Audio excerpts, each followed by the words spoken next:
Hi everyone, this is just Rob from the Geelong Gaol Museum in Geelong, Victoria, Australia. And tonight, I'm standing out the back of the old Geelong Gaol. Now it's quite an impressive building, as you can see. It's 3 stories. We have 101 cells and we can fit 160 criminals in the building at once. And men, women and children have all been housed here over time. But tonight, I'm out the back in one of the exercise yards. Today, it's been turned into a car park. But originally, we had men working hard labour here.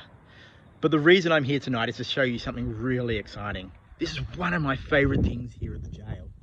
Now you need to understand, here in Geelong, we had 6 criminals executed. Now 5 of those are buried in the Eastern Cemetery in Geelong. However, our last guy, a man known as Yankee Tom, is still here today. He's still buried here at the Geelong Gaol. Now what I want to show you is a marker which is the only thing to show where this convict is buried.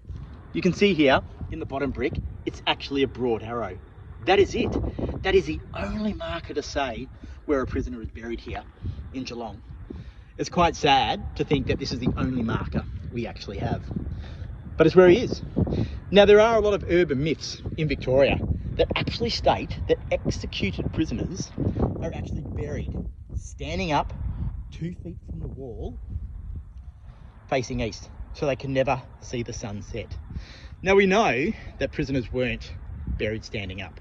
We know this for a number of reasons, and one of the main reasons is that Old Melbourne Jail, which closed in 1924, most of the bodies were exhumed and they're actually reinterred at another prison called Pentridge.